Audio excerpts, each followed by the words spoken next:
just want to say he broke this ceasefire.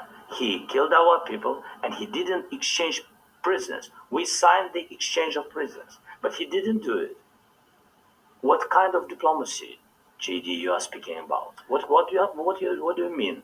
I'm talking about the kind of diplomacy that's going to end the destruction of your country. Yes, but if you Mr. President, with respect, I think it's disrespectful for you to come into the Oval Office and try to litigate this in front of the American media. Right now, you guys are going around and forcing conscripts to the front lines because you have manpower problems. You should be thanking the president for trying to bring an end to this conflict. Have you ever been to Ukraine that you say what problems we have? I have been to. Come on. I've actually watched and seen the stories, and I know what happens is you bring them on a propaganda tour, Mr. President. Do you disagree that you've had problems bringing people into your military? And do you think that it's respectful to come to the Oval Office of the United States of America and attack the administration that is trying to prevent the destruction of your country? A lot of questions. Let's start from the beginning. Sure. First of all, during the war, everybody has problems. Even you, but you have nice ocean and don't feel now, but you will feel it in the future. God bless. You don't know that. God bless. God bless. You will not have war. Don't tell us what we're going to feel. We're trying to solve a problem. Don't tell us what we're going to feel. I'm not telling you. Because you're in no position to dictate that. That's exactly what you're doing. You're in no position to dictate what we're going to feel. We're going to feel very good. Feel influence. We're going to feel very good and very strong. You will feel influence. You're right now not in a very good position. You've allowed yourself to be in a very bad position, and he happens to be right about it. From the very beginning of the war. You're not in a good position. You don't have the cards right now. With us, you start having cards. Right now, you don't. You're playing cards. You're playing cards. You're gambling with the lives of millions of people. You're gambling with World War III. You're gambling with World War III. And what you're doing is very disrespectful to the country, this country. That's back to you. Far more than a lot of people said they should have. Have you said thank you once this entire meeting? No, in this entire meeting, have you said thank you? You went to Pennsylvania and campaigned for the opposition in October. Offer some words of appreciation for the United States of America and the president who's trying to save your country. Please, you think that if you will speak very loudly about the war, you can... He's not speaking loudly. He's not speaking loudly. Your country's in big trouble. Can I Wait a minute. No. You've done a lot of talking. Your country is in big trouble. I know. You're not winning. You're not winning this. You have a damn good chance of coming out okay because of us. Mr. President, we are staying in our country, staying strong from the very beginning of the war. We've been alone, and we are thankful. I said thanks you haven't been in this allowed. cabinet. You haven't been allowed. In this cabinet. We gave you, through this stupid president, $350 billion. We gave you military equipment, and you men are brave, but they had to use our military. What about if you didn't have our military equipment, this war would have been over in 2 weeks. In 3 days. I heard it from Putin. In 3 days. This is something maybe less. In 2 weeks. Of course, yes. It's going to be a very hard thing to do business like this. I tell you. Just say thank you. I said a lot of times. Except that there are disagreements, and let's go litigate those disagreements rather than trying to fight it out in the American media when you're wrong. We know that you're wrong. But you see, I think it's good for the American people to see what's going on.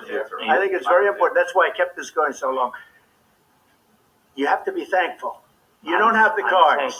You're buried there. Your people are dying. You're running low on soldiers. Listen, you're running low on soldiers. It would be a damn good thing. And then you tell us, I don't want a ceasefire. I don't want a ceasefire. I want to go, and I want this. Look. If you could get a ceasefire right now, I tell you, you take it so the bullets stop flying and your men stop getting killed. Of course, we want to stop the war. But you're saying you don't want a ceasefire. But I said to you, I want a ceasefire. With guarantees. Because you get a ceasefire faster than an agreement. Ask our people about ceasefire, what they think. That wasn't with me. That wasn't with me.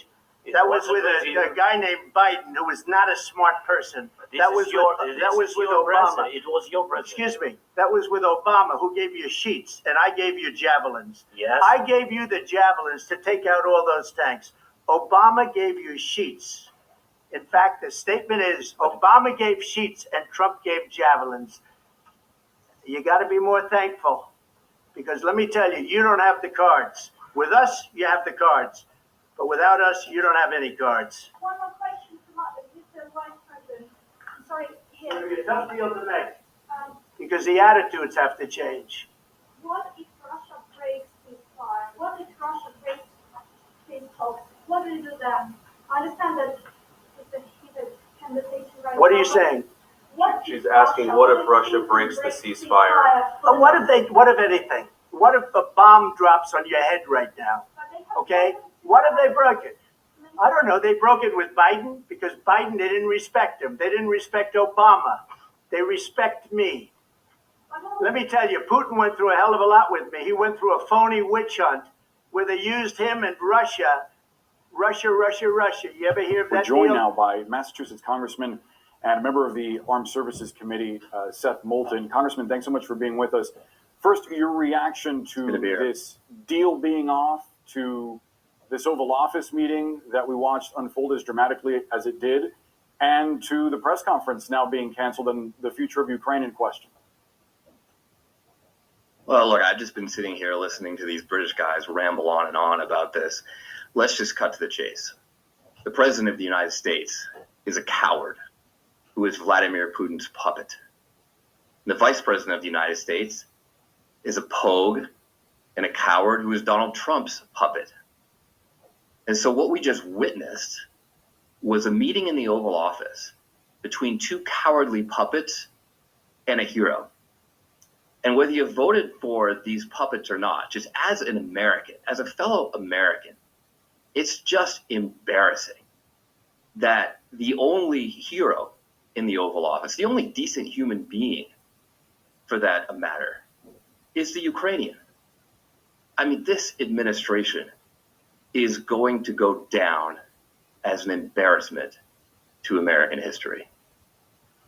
Congressman, I wonder if you think that President Zelensky could have handled it differently, the way that some of his European counterparts and Emmanuel Macron and Keir Starmer did, and perhaps been more deferential to Trump and Vance. Deferential to what?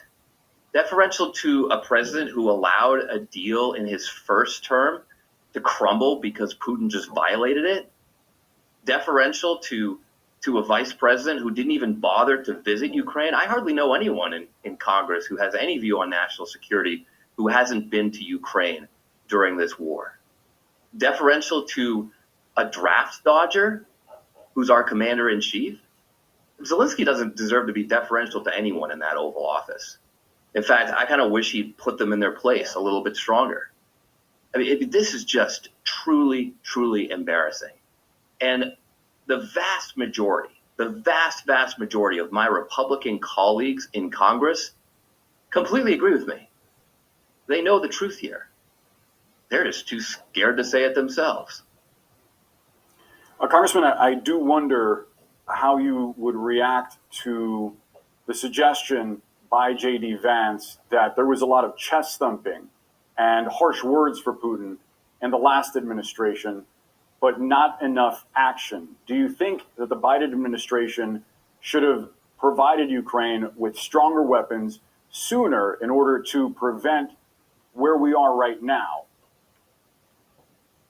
Look, I have been a fair critic of both Democrats and Republicans and a critic of some aspects of how Biden handled this war.